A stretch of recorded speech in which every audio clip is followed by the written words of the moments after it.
I always hear people saying not to write down every single new word you come across when learning a language because a lot of them are just not going to come up in most settings. I mean, when's the last time you were talking to someone and they just whipped out a random word like arenaceous or nadir, or even a more basic word like spruce?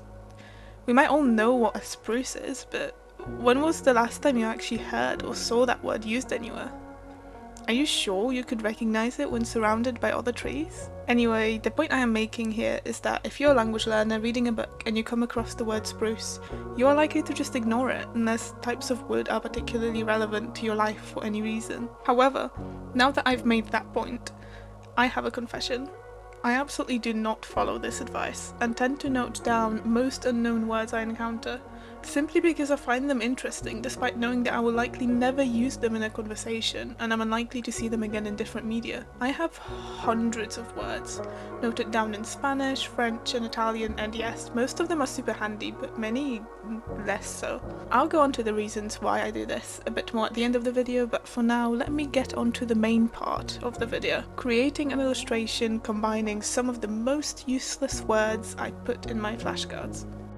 Starting off strong with algarrobo, carob tree. I had not heard of these trees at all prior to reading the word algarrobo in a book over a year ago, and I have certainly not come across it since.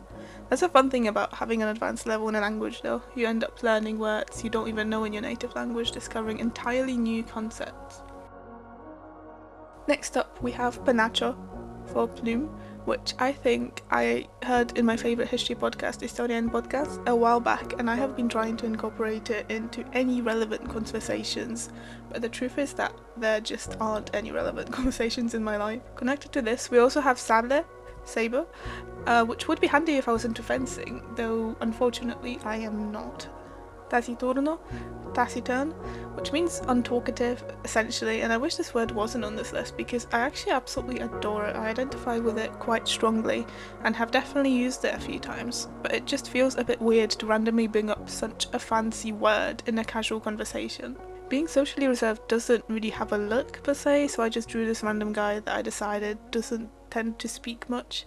In fact, what is down his neck? Is that a fazzoletto? Handkerchief? This is actually the only Italian word on this list because my level is still quite low, so I haven't read so much of Italian yet, but I just can't see myself using it. Did I mention that this taciturn man with a handkerchief happens to be a rather venerable or vénérable in French? Also basically the same word in Spanish and Italian, which made me quite hesitant when deciding what words to choose for this.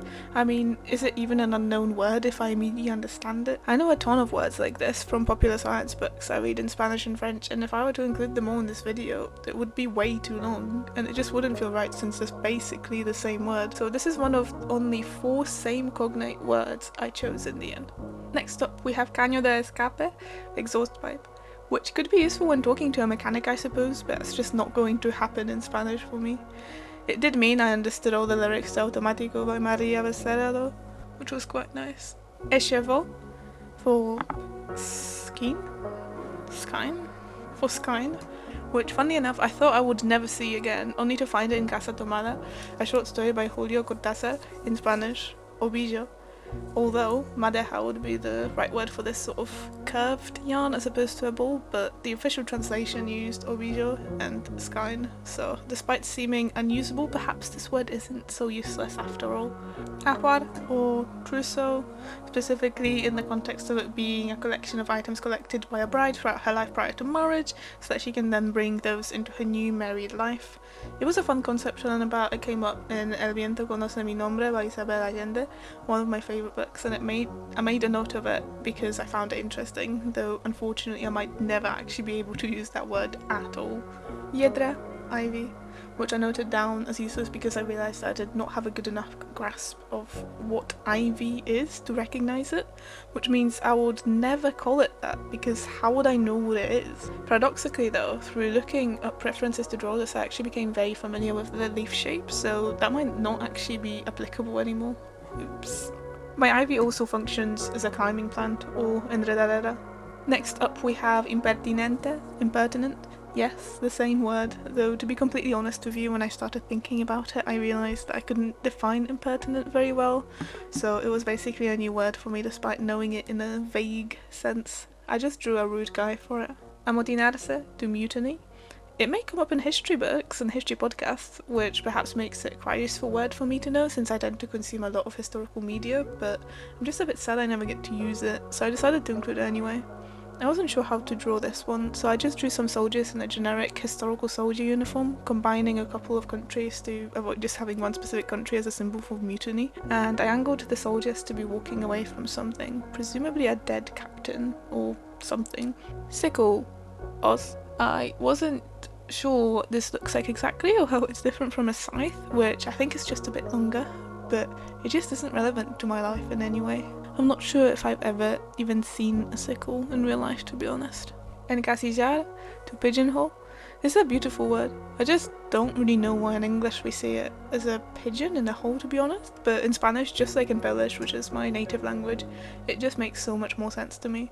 Putting something into their own little box or cabinet or cupboard, Polish uses the word for a cupboard specifically, to me that's just perfectly illustrates the idea that this word conveys. I combined both of these for the drawing and decided to put a pigeon in a little cupboard.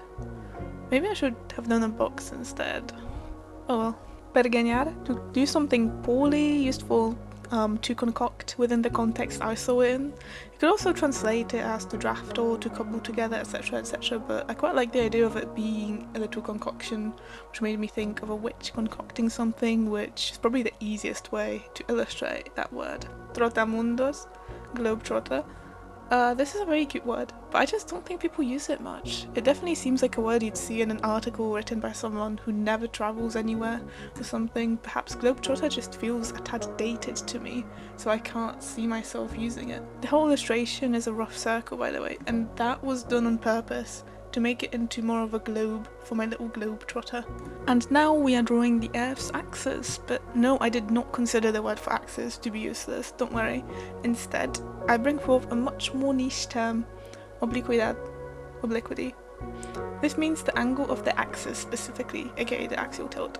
I can't imagine ever using this word without the need to preface what it means, and so it just isn't useful. It doesn't make it any less fun though, and that's the point. It made me feel excited when I learnt it, and so I noted it down, and now I get to keep a bit of that initial excitement with me forever. Next up, contrachapado, plywood. It just isn't relevant to my life. I will never use it, but I'm glad to know it anyway.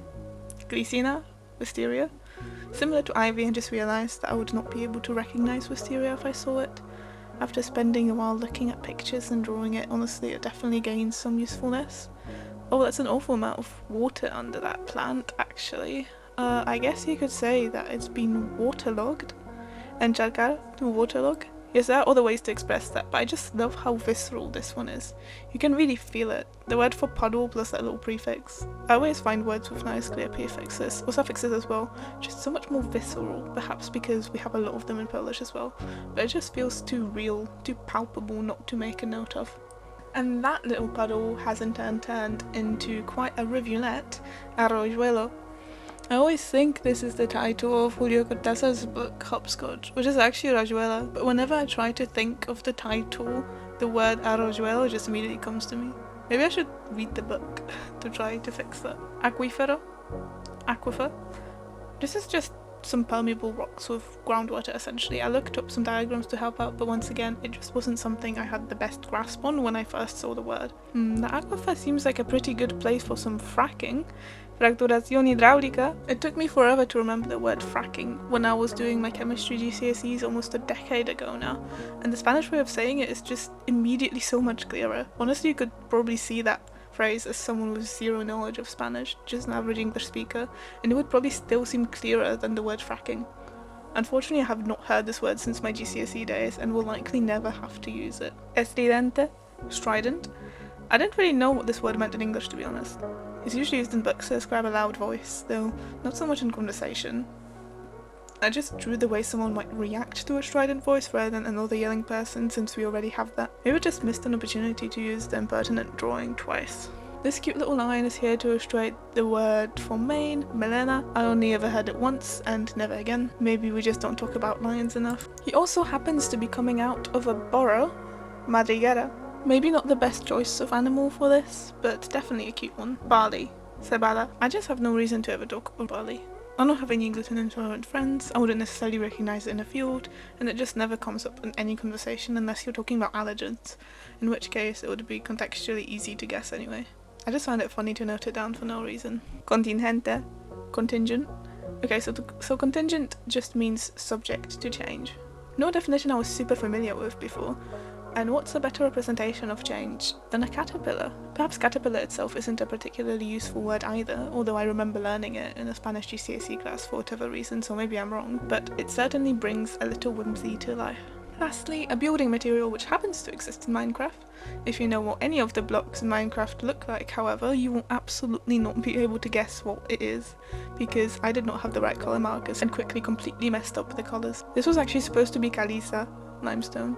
Yeah, not quite. And here's the finished illustration. The funny thing is I spent so much time drawing these words that I don't think I'll ever forget them now. I basically just tricked myself into remembering the least useful words I wrote down in my notes.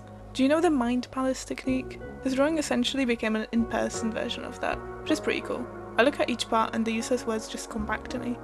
Anyway, just to finish off, I wanted to revisit the idea of why I choose to learn words I'll never use. For me it's quite simple, as it's to do with my goals. I learn languages for the pure love of the languages themselves, not as a means of communication. Of course it's part of it too, but it isn't my priority. Imagine you're putting together a lovely puzzle and you're missing a few pieces, i.e. a few unknown words. You can still clearly make out the picture, make a rough guess of the missing bits, but how much more beautiful and how satisfying is it when you complete the picture? Thank you for listening.